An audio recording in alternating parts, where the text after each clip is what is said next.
والصلاة والسلام على الأتمان والأكملان على المبعوث رحمة للعالمين نبينا محمد وعلى آله وأصحابه ومن تبعهم بإحسان إلى يوم الدين وسلم تسليما كثيرا. اللهم ارزقنا علما نافعا ورزقا طيبا وعملا متقبلا وأصلح لنا شأننا كله ولا تكلنا إلى أنفسنا طرفة عين. Sampai mana kita ya kawan? 1 bulan lebih kita tidak membaca kitab ini, jadi membaca surat Al-Ikhlas.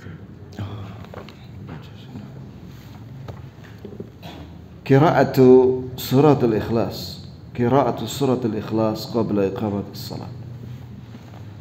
Di antara kesalahan muadzin yaitu membaca surat Al-Ikhlas sebelum qamat. Qala Syekh Al-Qasimi rahimahullah ta'ala qira'atu surat Al-Ikhlas 3 qabla iqamati salat إعلانا بأنه ستقام الصلاة بدعة لا أصل لها ولا حاجة لها. Kata Syekh Al-Qasimi, semoga Allah merahmatinya, dalam kitab Islahul Masajid, membaca surat Al-Ikhlas 3 kali sebelum qamat sebagai pemberitahuan bahwa akan ditegakkan salat jamaah itu adalah bid'ah yang tidak ada dalilnya sama sekali, tidak ada perintah dan tidak diperlukan. Wa min dzalika tilawatu syai' min al-Qur'an qabla al-iqamah min qibali ahad al-qurra wa fihi tashwish 'ala al-musallin ma' anna an-nabiy sallallahu alaihi wasallam naha 'ala al-jahri bil-Qur'an. Di antara kesalahan itu juga yaitu membaca sebagian dari Al-Qur'an. Ini membaca beberapa ayat dari Al-Qur'an Karim sebelum qamat dari sebagian qurra karena ini mengganggu orang yang sedang sholat sunnah. Iya, padahal Nabi SAW melarang kita mengganggu orang lain di dalam masjid dengan mengeraskan bacaan Al-Quran Karim.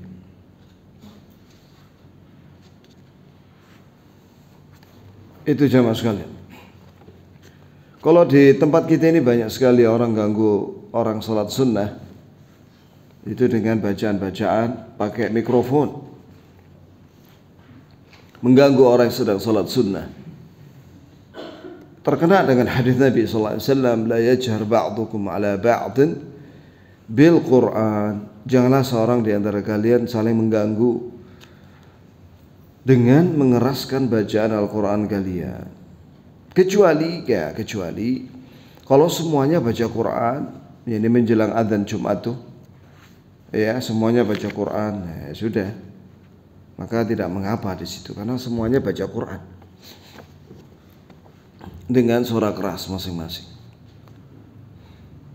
Wa qala Al-Qasimi wa qara'tu fi hawashi matn Syekh Khalil anna man rafa'a sawtahu bil qira'ah fil masjid وقام ويخرج منه إذا داوم على ذلك وإلا فيؤمر بالسكوت أو القراءة سرا.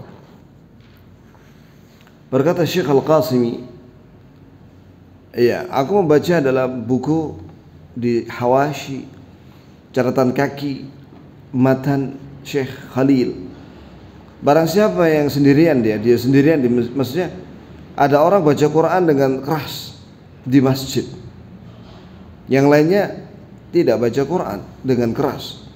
Ada yang sholat sunnah, ada yang baca Quran tapi dengan sir. Orang yang baca Quran sendirian dengan keras itu mengganggu, maka disuruh berdiri dan dikeluarkan, diusir. Jika dia tidak mau menerima nasihat. Wa illa, jika dinasihati untuk diam atau membaca Quran dengan sir, Itu jamaah sekalian.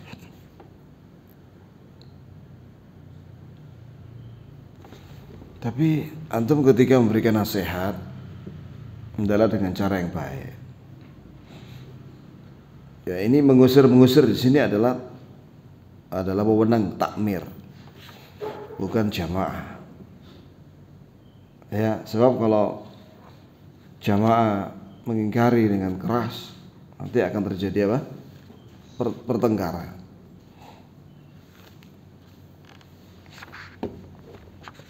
Akhirnya tawuran di masjid. Na'udzubillah min dzalik.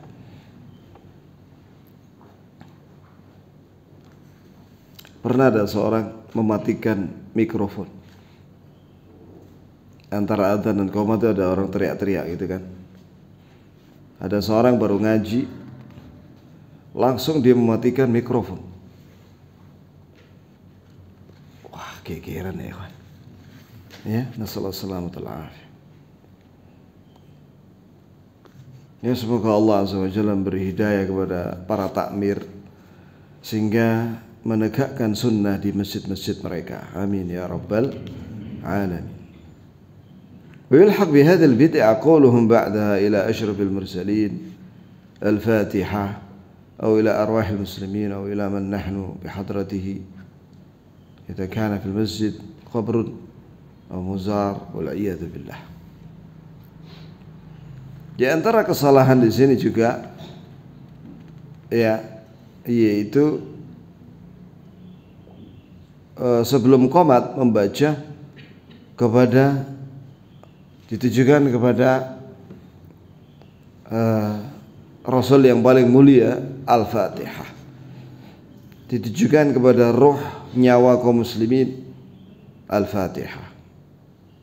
Atau ditujukan kepada orang-orang yang hadir, ya, yang kita saat ini sedang hadir. Ya, Al-Fatihah. Ini apabila di situ ada kuburan, di masjid itu ada kuburan, atau kuburan itu dikunjungi orang banyak. Nah, ini semua bid'ah ya. Jelas ya? Mengenai bacaan, sebelum azan sudah ada bacaan. Atau pernah dengar kan?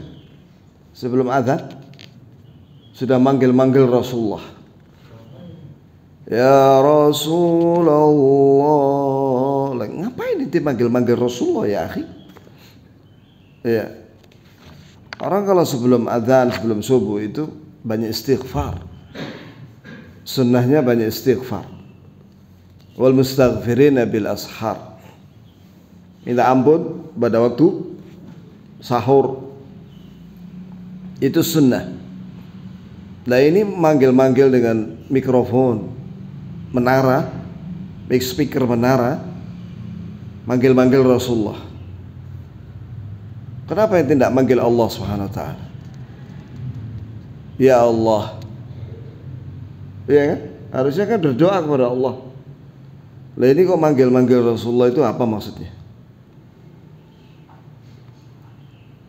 Kata adatu an-nida, ya, yaitu artinya wahai. Ya Rasulullah, itu berarti antum manggil Rasulullah.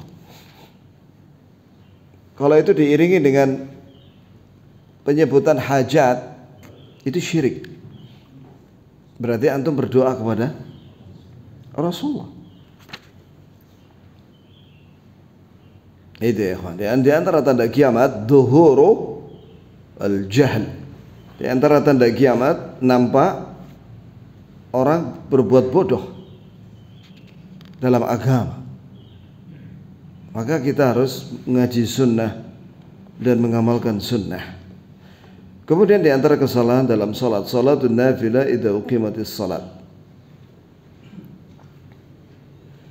Di antara kesalahan orang yang salat itu salat sunnah padahal sedang qomat.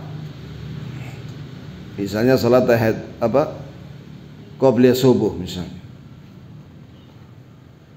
Walaupun qabliyah subuh yang pahalanya itu adalah lebih baik dari dunia beserta isinya, tidak boleh kan, karena sudah dikumandangkan apa?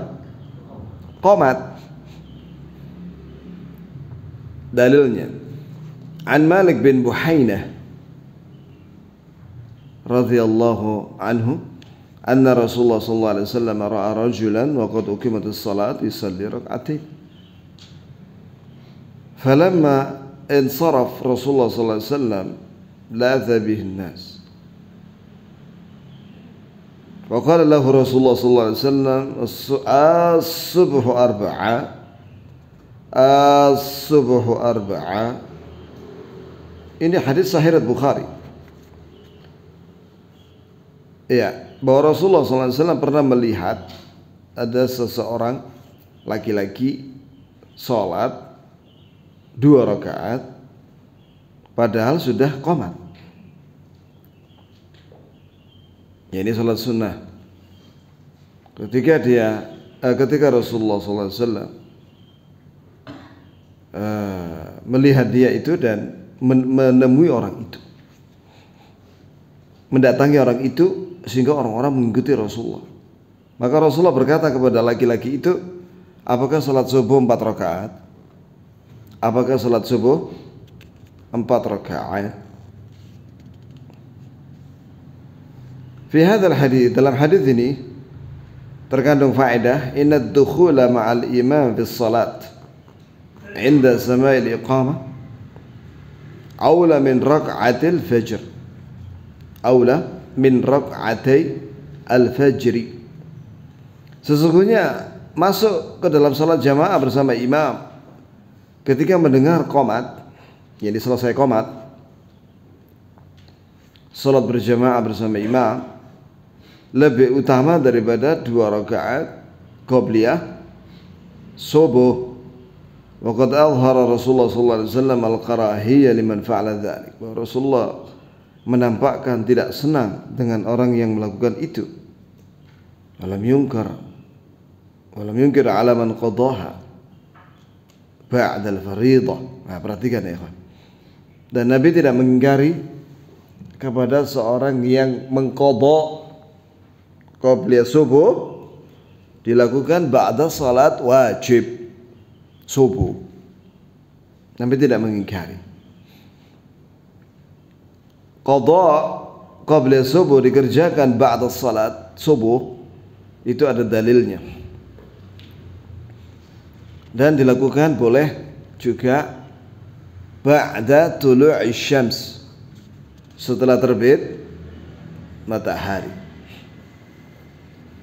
Jadi ada 2 waktu qadha qabliyah subuh. Yang pertama yaitu ba'da salatil fariidah, setelah salat wajib subuh,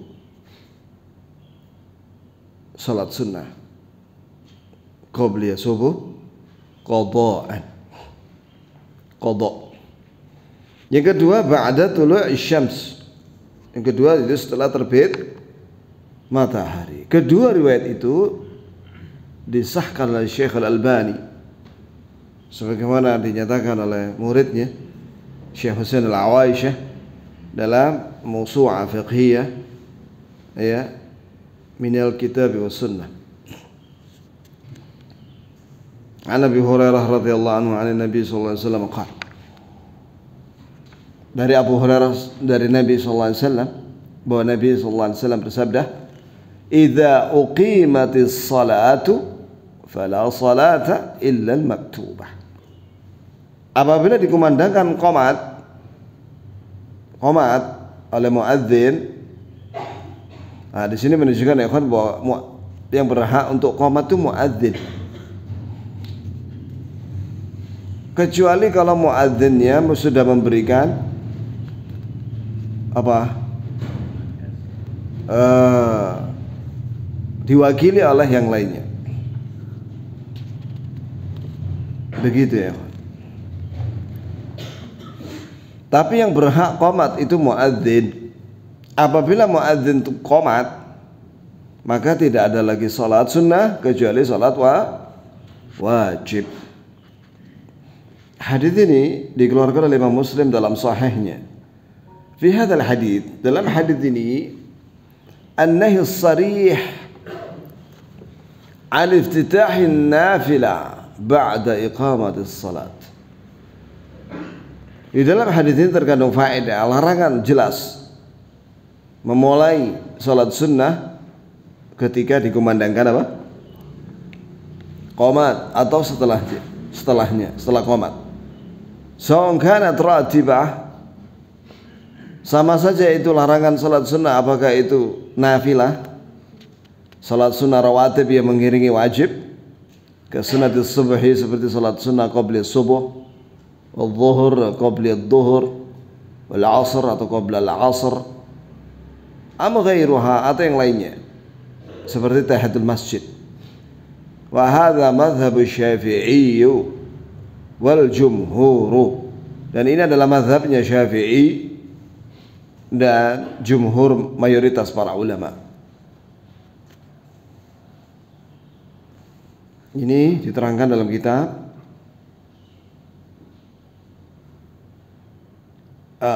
Syarah Muslim oleh Imam Nawawi. Perhatikan jemaah sekalian, bahwa para ulama menukil perkataan dan pendapat dari siapa? Mazhab. Karena memang mereka duluan yang menyimpulkan, menjelaskan dalil-dalil.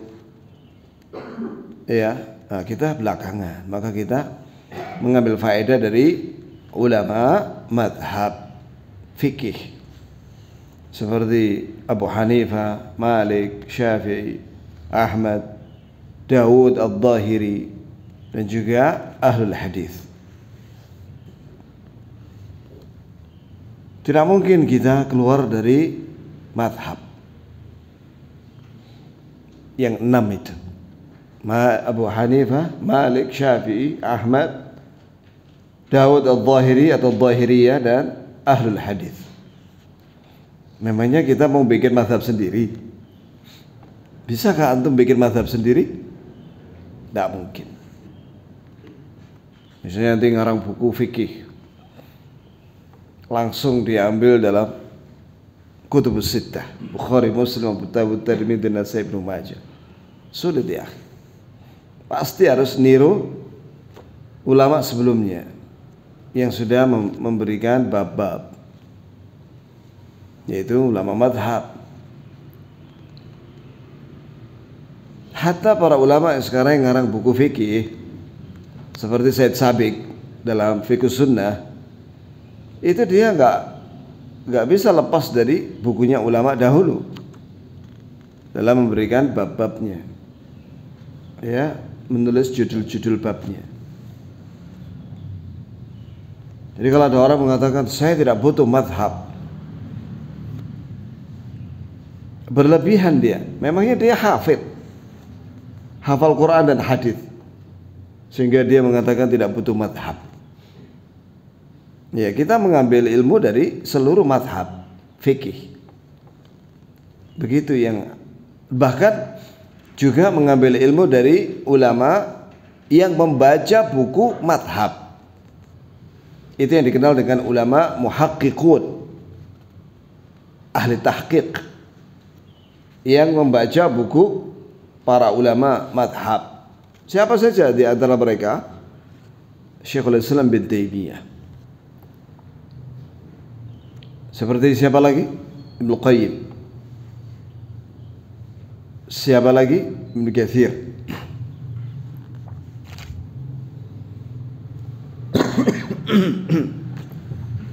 Dan juga ulama sekarang seperti yang sudah meninggal seperti Syekh Ibnu Utsaimin. Itu jamaah sekalian. Dan ulama-ulama yang ada sekarang ini yang mereka luas bacaannya seperti Syekh Shalih Al-Fauzan, ya, dan juga yang lainnya, Syekh Shalih Al-Utsaimin. Masya Allah, alhamdulillah, dunia ini tidak akan hilang ulama. Ulama tetap ada, ahli tahqiq yang mereka sudah membaca buku madhab semuanya, dan juga membaca bukunya ahli tahqiq. Begitu jamaah sekalian. Kalau kita ini bagaimana? Kita orang ini muqallid, ma bainal muqallid wa muqri, antara taklid dengan ulama ahli tahqiq atau kita mengikuti saja dalilnya. Ya, membaca begini alhamdulillah ya kawan. Qala Ibnu Abdul Bar, nah ini ya. Jadi setelah diterangkan, nah ini Ibnu Abdul Bar ini mazhabnya adalah Malikiyah. Maliki. Karena dia ngarang buku syarah Muwatta Malik. Al-hujjah 'inda tanazu' as-sunnah. Perhatikan apa kata Ibnu Abdul Bar. Bahwa hujjah dalam bab ini, jika ada perselisihan maka kembali kepada sunnah. Faman adla biha faqad aflah. Barang siapa yang kembali kepada sunnah maka dia beruntung. Wa tarku at-tanafful 'inda iqamati as-salat wa tadarukuha ba'da qada'il fard. Ya, meninggalkan salat sunnah ketika ditegakkan qomat dan melakukannya, yakni qadha qabliyah setelah menyelesaikan salat wajib, aqrabu ila ittiba'is sunnah, lebih dekat kepada mengikuti apa? Sunnah, daripada memaksakan diri qabliyah subuh padahal sudah qamat. Biasanya orang-orang yang menegakkan qabliyah subuh pada waktu qamat, alasannya apa? Siapa yang tahu? Apa alasannya ya? Ya, satu itu mengejar faedah. Dua?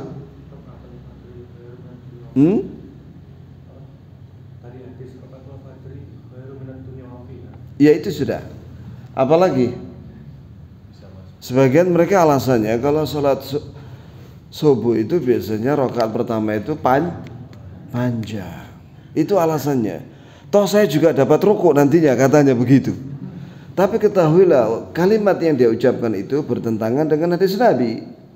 Jika ditegakkan sholat, tidak ada lagi sholat sunnah kecuali sholat wajib. Dan juga Nabi menegur orang yang sholat qabliyah subuh pada waktu qomat dengan mengatakan, apakah sholat subuh 4 rakaat. Kerjakanlah itu qabliyah subuh setelah sholat wajib apabila sudah qomat. Wa yata'ayyadu dhalika min haitsul ma'na bi anna qawlahu fil iqamah hayya 'alas shalah ma'nahu mahalummu ila salat. Dikuatkan lagi bahwa makna muadzin ketika dia mengucapkan qomat hayya 'alas shalah, ai segera kalian menuju salat jamaah allati yuqamu laha, yang ditegakkan sebentar lagi ini. Fa as'adun nas bimtithali hadzal amr, maka orang yang paling berbahagia, coba perhatikan kalimat ini ya kawan. Orang yang paling berbahagia adalah yang melaksanakan perintah. Jadi perintah untuk segera salat jamaah. Man lam yatashaghal anhu bighairi, dan tidak bersibuk-sibuk dengan yang lainnya. Syekhul Islam bin Taimiyah dalam Majmu' Fatawa sering mengatakan demikian, bahwa orang kalau ingin bahagia laksanakan perintah dan jauhi larangan. Qala al-Qadhi, yani Iyad, berkata Qadhi Iyad, Abul Hikmah fi an-nahy an salatin nafilah ba'da al-iqamah alla tatawal 'alayha az-zaman yudhan wujubuha. Iya, hikmah, salah satu hikmah larangan salat sunnah ketika sudah dikumandangkan qomat, supaya jika waktu berjalan lama-lama orang menganggap bahwa itu adalah menjadi wajib, supaya orang tidak menganggap bahwa salat sunnah qobliyah itu menjadi apa? Wajib. Ta'aqqabahu an-Nawawi, kemudian dikasih catatan kaki oleh Imam Nawawi perkataan Al-Qadhi ini, faqala hadha dha'if, ini adalah sebab yang lemah. Bal sahihan al-hikmah fih an yatafarraqa al-fardhu min awwaliha. Yang benar dari hikmah larangan salat sunnah ketika qomat adalah agar orang yang salat itu fokus salat wajib dari awal. Yashra'u fiha, dan dia mengawali salat sunnah salat wajib itu bersama imam. Aqib syuru'il, ketika imam memulai Allahu Akbar, takbiratul ihram. Wa idza ishtaghala binafilah, jika dia sibuk dengan salat sunnah, fatahul ihram mal imam, maka dia kehilangan takbiratul ihram bersama imam. Karena di antara keutamaan yang harus dilakukan orang yang salat jamaah adalah setelah imam takbiratul ihram Allahu Akbar, hendaklah dia Allahu Akbar. Wa fatahu ba'du mukmilatil fardh, sehingga dia kehilangan hal-hal yang menyempurnakan salat wajib. Seperti apa? Membaca doa istiftah. Karena itu salah satu kesempurnaan salat wajib. Fal fardhu aula bil muhafadzah ala ikmaliha, yaitu salat wajib lebih utama untuk dijaga dan disempurnakan. Itu kata Imam Nawawi rahimahullah. Qala al-qadhi, fi hikmah ukhra, di sini ada hikmah yang lainnya, huwa nahi 'anil ikhtilaf al-a'immah. Iya, di sini terdapat larangan menentang imam masjid. Imam masjid Allahu Akbar, dia salat sunnah. Berarti kan menentang imam. Harusnya kan mengikuti imam toh, salat jamaah. Itu jamaah sekalian. Ya, ini salat sunnah aja nggak boleh ketika sudah qomat. Sebagian anak muda masih ngobrol ketika imam sudah takbiratul ihram. Ngobrol. Begitu imam mau ruku' baru mereka Allahu Akbar. Nah, ini lebih besar nih daripada ini. Salat sunnah aja nggak boleh, apalagi gedabrus. Ya, itu ya ikhwan. Bersama jamaah. Walaupun itu hal yang penting, tentang materi rapat misalnya, ada rapat, orang mau rapat, udah qomat ini masih bicara rapat, lah ya, masuk sholat, tunda rapatnya nanti ba'da salat.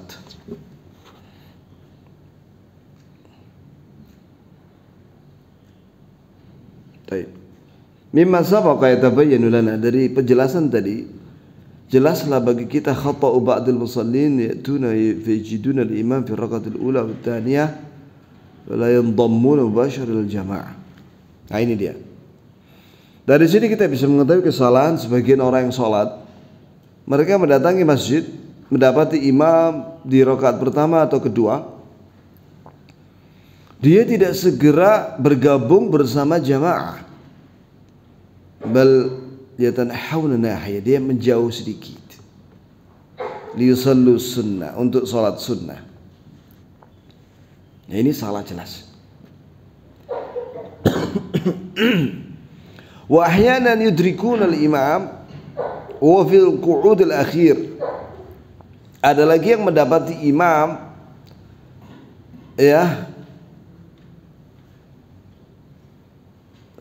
wa ahyanan yudrikuna al-imam wa huwa fil qu'ud al-akhir wa hadha min qillati fiqhihim wa qad takunu as-salatu jahriyah wal imam yaqra al-Qur'an. Sebentar. Jadi ada sebagian orang mendapati imam ya itu gara-gara dia sibuk salat sunnah, akhirnya imamnya itu sudah sampai di tahiyat akhir, baru dia masuk ke dalam jamaah. Wah, ini kenemenan ya. Ya. Jadi dia tahu bahwa imam itu sedang salat wajib, tapi dia sibuk salat sunnah. Begitu imam itu tahiyat akhir, nah baru dia masuk. Ya ini jelas salah ini. Nah, apalagi yang nggak sholat jamaah ya. Ya, nah itu lebih besar lagi itu kesalahannya. Nasallahu salamatul afiyah.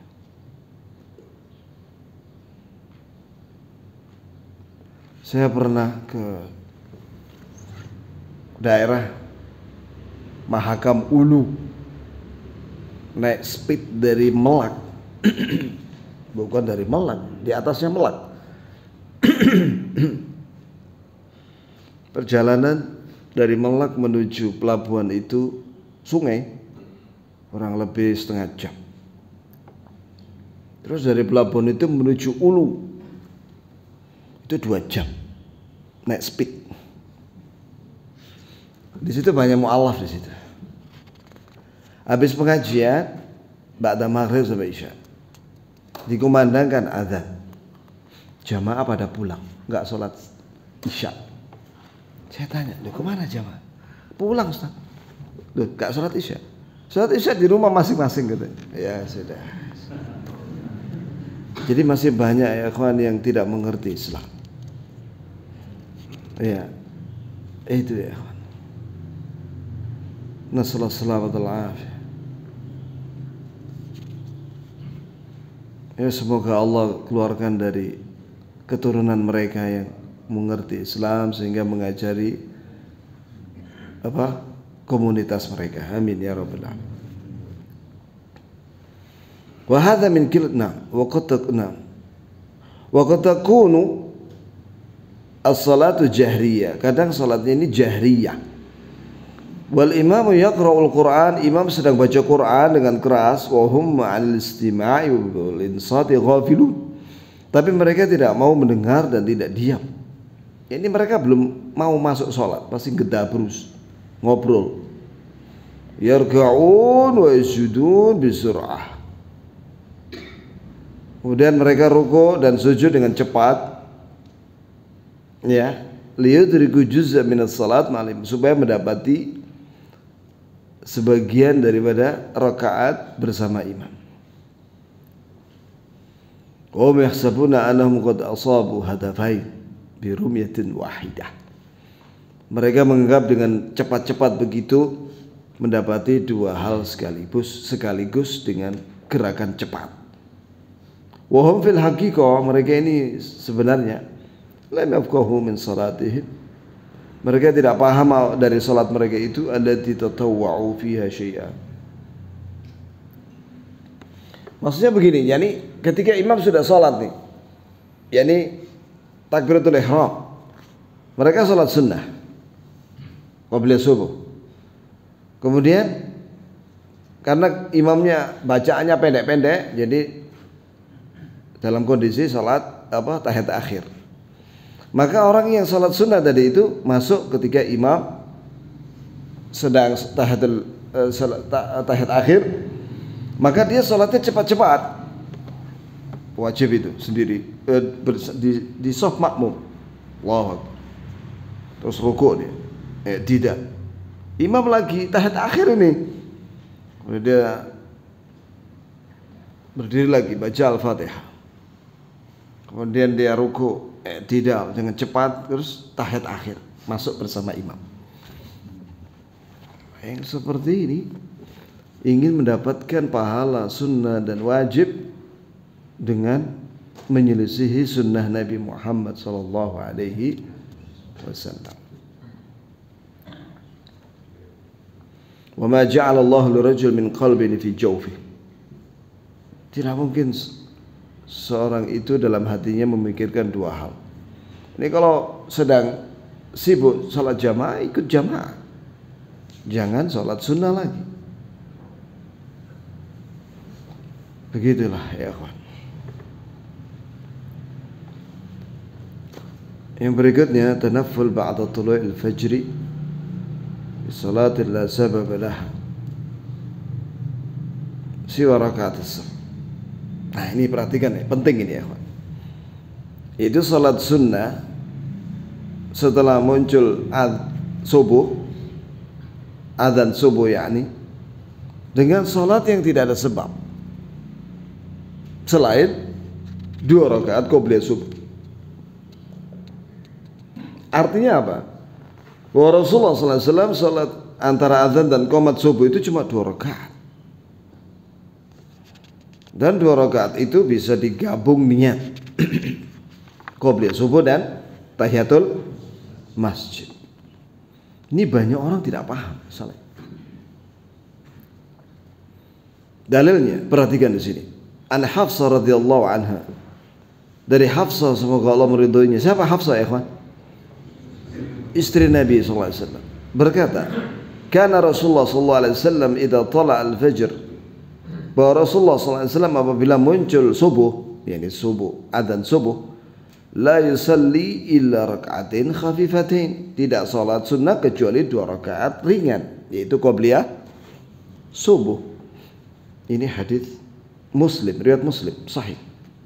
Berkata Imam Nawawi mengomentari di situ, qad istadillu bihi man yaqul tukrahu salatu min tulu'il fajri illa sunnah subuh wa ma lahu sabab. Wa li ashabina fil mas'alati 3 awjuh ahaduha hadha wa naqalahu al-qadhi Iyad an Malik wal jumhur. Perhatikan ya, kata Imam Nawawi rahimahullah mengomentari hadis ini. Ini tentunya kalau Imam Nawawi dalam Syarah Muslim. Jadi Imam Nawawi itu ngarang buku Syarah Muslim ya, kawan. Syarah Sahih Muslim. Dan di sini ada tambahan faedah bahwa Imam Muslim dalam Sahihnya tidak memberikan judul bab dan kitab. Jadi cuma hadis gitu aja. Secara berurutan berdasarkan bab-babnya, tapi tidak ditulis babnya. Lah yang menulis babnya siapa? Imam Nawawi. Yang memberi judul bab Imam Nawawi. Nah, kata Imam Nawawi dalam catatannya di sini, ada sebagian ulama berdalilkan hadis ini makruh salat setelah terbit subuh itu kecuali salat sunnah subuh dan yang memiliki sebab. Iya, memiliki sebab. Ini misalnya salat istikharah, misalnya, karena ada sebab dia. Dan para sahabat kami, maksudnya mazhab Syafi'i, dalam masalah ini ada 3 pendapat. Salah satunya ini. Dan ini dinukil oleh Qadhi Iyad, katanya dari Imam Malik dan mayoritas para ulama. Wa qala al-Qustallani, berkata Imam al-Qustallani, dhahab al-Maliki wal Hanafiyya ila thubut al-karaha min tulu' al-fajr siwa raka'at al-fajr. Mazhab Malikiyah dan Hanafiyah mengatakan bahwa makruh salat sunnah setelah terbit subuh itu kecuali 2 rakaat qobliyah subuh. Wa huwa masyhur mazhab Ahmad, dan ini adalah mazhab Imam Ahmad yang masyhur. Wa juna'id Syafi'i, dan ini juga ada pendapat dari kalangan ulama Syafi'iyah. Qala Ibnu Salah. Ibnu Salah ini yang pertama kali ngarang buku Mustalah Hadis. Innahu zahirul madhab. Ini adalah zahir daripada madhab Syafi'i. Wa qata'a bihil mutawalli fil tatimmah, dan dipastikan ini adalah madhab Syafi'i dalam buku Tatimmah oleh Mutawalli. Qultu wal karahatu thabita fi ghairi hadith. Makruh salat selain qobliyah subuh dan yang memiliki sebab itu ada dalam beberapa hadis. An Abdullah bin Umar wa Abdullah bin Amr wa Abi Hurairah radhiyallahu anhum ajma'in ma'ana Nabi sallallahu alaihi wasallam lam yazid ala raka'atin, bahwa Nabi sallallahu alaihi wasallam tidak pernah lebih dari 2 rakaat antara adzan dan qomat itu. ma'hirsi ala salat. Walaupun Nabi itu orang yang semangat dalam salat sunnah, sebagaimana hadis yang tadi, yaitu kata Rasulullah sallallahu alaihi wasallam tadi, gimana hadisnya ya kan? Mana tadi? Oh ini dia. Iya, hadis Hafsah bahwa Rasulullah sallallahu alaihi wasallam jika muncul adzan subuh tidak ada salat kecuali 2 rakaat ringan, yaitu qabliyah subuh. Hadis yang lain ya dari Yasar Maula Ibnu Umar qala ra'ani Ibnu Umar wa ana usalli ba'da tulu'il fajr. Ibnu Umar melihatku, aku sedang salat setelah terbit subuh. Faqala ya Yasar inna Rasulullah sallallahu alaihi wasallam kharaja alaina wa nahnu nusalli hadhihi salat. Wahai Yasar, bahwa Rasulullah pernah menemui kami, keluar menemui kami, bahwa kami sedang salat ini. Faqala yuballigh syahidu ghaibakum, agar yang hadir saat ini menyampaikan yang tidak hadir. La tusallu ba'da al-fajr illa sajdatain. Janganlah kalian salat antara adzan dan qomat subuh itu kecuali 2 rakaat qabliyah subuh. Qala Tirmidzi aqibah, berkata Imam At-Tirmidzi mengomentari hadis ini, wa huwa majtama' ali ahli ilm, inilah yang disepakati oleh para ulama. Karihu an yusalli ar-rajul ba'da al-fajr illa raka'atil fajr. Mereka mengatakan makruh seseorang itu salat selain 2 rakaat qabliyah subuh antara adzan dan qomat. Ya. Iya.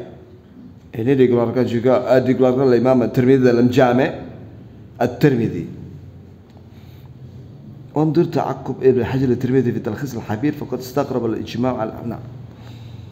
Yani Imam At-Tirmidzi mengatakan bahwa ini ijma', sepakat para ulama. Ibnu Hajar mengatakan sebenarnya ada khilaf, tapi mayoritas para ulama mengatakan seperti itu.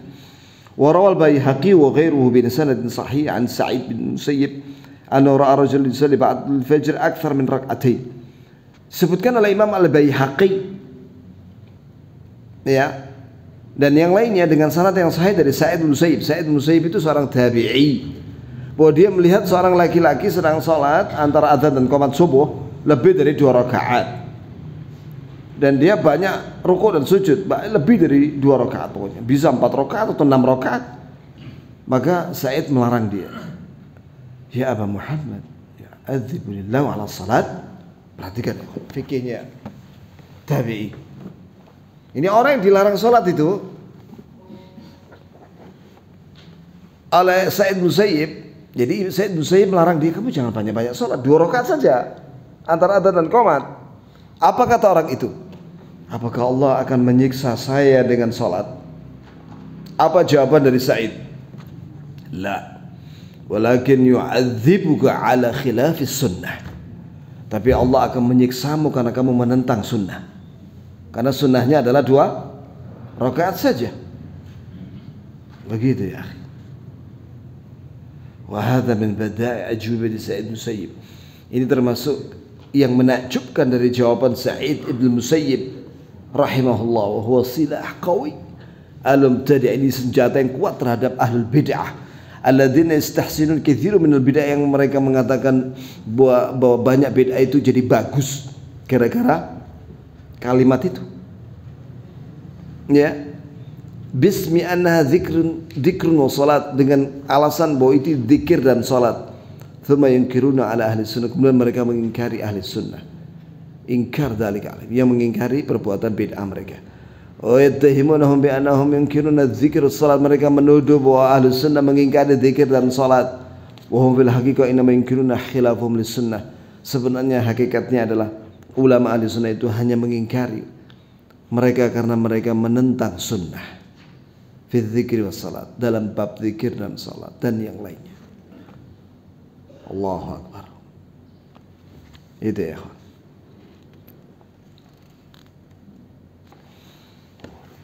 Jadi salat antara adzan dan qomat subuh itu cuma 2 rakaat. Ibnu Hajar dalam Fathul Bari menerangkan demikian dan mengatakan boleh dalam 2 rakaat itu diniatkan double qabliyah subuh dan tahiyatul masjid. Bolehkah ditambah satu lagi ya akhi niatnya? Yaitu sholat sunnah wudhu, boleh. Jadi 3 niat sekaligus dalam 2 rakaat qobliyah subuh itu. Yang pertama niat qobliyah subuh, yang kedua niatnya tahiyatul masjid, yang ketiga apa? Sholat sunnah wudhu. Karena dia habis wudhu masuk masjid selesai adzan subuh. Alhamdulillah. Inilah sunnah Nabi Sallallahu Alaihi Wasallam. Apa ada pertanyaan ya, Pak? Ada terkait yang pernah saya dengar, yaitu terkait keutamaan sholat yang dilakukan di dalam rumah. Sholat sunnah yang dilakukan di dalam rumah ini, apakah kemudian orang sudah sholat sunnah waktu subuh di dalam rumah, kemudian masuk masjid ternyata belum qomat, itu apakah dia harus berdiri sampai qomat? Syekh Shalih Al Fauzan pernah ditanya, bagaimana kita masuk masjid dalam kondisi waktunya sudah mau qomat, karena dia sudah salat tahiyatul masjid, salat qobliyah di rumah. Ketika datang ke masjid sudah mau qomat, apa yang dia lakukan? Duduklah katanya. Sebab aku melihat Syekh bin Baz katanya, ketika menjelang qomat itu dia duduk karena sudah mau qomat. Jadi duduk saja, berdoa sampai qomat. Karena dia sudah salat qobliyah subuh di rumah. Itu apabila rumahnya nggak terlalu jauh ya. Kalau kita orang ini, saya ini, waduh kok rumah ya. Salat tak perkirakan ini dorong adzan nih. ABM ya, muttaqin. Ya kan? Nah, ini sudah adzan karena lebih dari 20 menit dari jadwal. Terus aku salat qobliyah subuh di rumah. Sampai sini telat ya. Perjalanan 20 menit dari sana ke sini. 20 menit. Itu ngebut ya. Subuh. Iya. Sebelum maghrib gak nutut. Telat kita orang. 1 jam sekarang perjalanan. Dari rumah ke sini itu kalau menjelang maghrib macet. Tapi kalau rumahnya kayak Rasulullah itu rumahnya nempel dengan tembok masjid, nggak apa-apa. Salat sunnah di rumahnya. Atau rumahnya di situ deket Alfamart situ, nggak apa-apa. Salat sunnah di rumah, mengamalkan sunnah Nabi bahwa salat sunnah yang terbaik itu di rumah, kecuali salat wajib. Begitu ya. Silakan salat sunnah di rumah. Setelah itu datang ke sini. Kalau orang pada mengerti itu enak. Ya, apalagi yang kecuali kalau ada sebagian ada orang begini, Ustaz, saya kalau sholat sunnah di rumah saya nggak dapat shaf pertama, penuh sudah. Ya sudah, sholat di masjid. Karena dia ingin juga di shaf yang pertama. Ada lagi? Mengenai mengajarkan sholat sunnah ketika qomat dikumandangkan. Misalkan kita sudah sholat di masjid, tahiyatul masjid, tapi kita posisinya sudah hampir selesai. Qomat dikumandangkan, dan kan masih ada Iya. Antara qomat itu mungkin hampir setengah menit atau 1 menit, terus masih merapikan shaf dan sebagainya. Apakah kita masih melanjutkan sampai selesai atau langsung dibatalkan? Kalau dia sudah tahiyat akhir, selesaikan. Tapi kalau dia masih kurang 1 rakaat, batalkan. Masuk ke dalam jamaah, salat jamaah.